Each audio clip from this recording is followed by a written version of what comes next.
Episode के आगाज में आप देखेंगे कि बाला खातून मार्म राजा कहा जाती है और कह रही थी, मुझे माफ कर दें उस्मान। यहाँ उस्मान और उसके सिपाही मार्म राजा के लिए रवाना थे। यहाँ बाला खातून को सल्जूकी सिपाही घेर लेते हैं तो बाला कहती है इस्मिहान सामने आओ। तो इस्मिहान सुल्ताना बाहर आती है और कहती है बाला आखिर तुम आ ही गई, तुम बहुत बेसब्र हो। तो बाला कहती है अब मैं आ गई हूँ, मेरे बाबा को जाने दे। तो सुल्ताना कहती है उनकी भी बारी आएगी। तो बाला कहती है आपका मसला मेरे साथ है तो मेरे बाबा को जाने दे। तो सुल्ताना कहती है हाँ मेरा मसला तुम्हारे साथ है, तुमने हद पार की है, फौजियों इसे पकड़ लो। तो बाला कहती है तुम बुज़दिल हो। तो सुल्ताना कहती है तुमने अपनी जसारत का गलत इस्तेमाल किया है, तुम बहादुर नहीं हो, तुमने ऐसे शख्स के सामने हथियार डाल दिए जिसके पास तुम्हारे बाप हैं। इसी दौरान अलजिजक और बेंगे भी वहाँ पर आ जाती हैं। सुल्ताना कह रही थी तुम्हें क्या लगा था कि तुम सजा से बच जाओगी। इसके बाद वो उसे थप्पड़ मार देती है। तो बाला कहती है तुम्हें क्या लगा था कि हमारे दरमियान नफरतें पैदा कर सकती हो, हम तुम्हारी शैतानी चालों में नहीं आएंगे। इसी दौरान उस्मान वहाँ पर आ जाता है और कहता है सुल्ताना हिम्मत है तो सामने आओ। तो सुल्ताना कहती है बाला को जिंदान में ले जाओ। बाहर उस्मान कह रहा था बाहर निकलो। तो सुल्ताना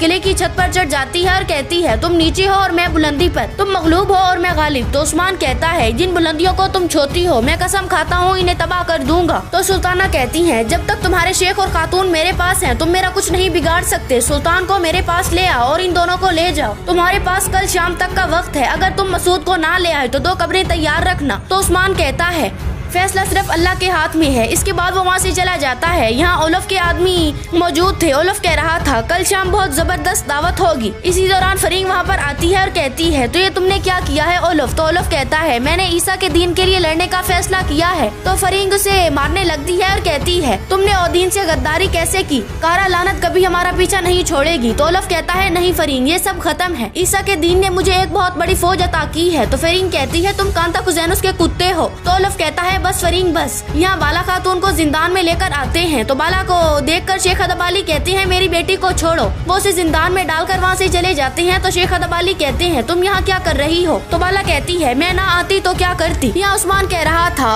उसने हमें घेर लिया है लेकिन हम नहीं रुकेंगे, हम हथियार नहीं डाल सकते, हम सुरंगें खोदेंगे और सिपाहियों की तादाद में इजाफा करेंगे। तो सब सिपाही कहते हैं जैसा आपका हुक्म सरदार। इसी दौरान एक सिपाही वहाँ पर आता है और कहता है सुल्तान अलाउद्दीन एक बड़ी फौज के साथ आ रहे हैं। तो उस्मान कहता है हमारे पास आज वक्त है, हम सुल्तान की आमद से पहले किले में होंगे। यहाँ फरींग ओलफ के आदमियों के साथ सल्जूकी सिपाहियों का भेष बदल कर मार्म राजक में आ जाते हैं। तो बेंगे कहती है मारता क्या तुम्हें सुल्ताना ने बुलाया है। तो फरींग कहती है हाँ। इसके बाद वो वहाँ से चली जाती है।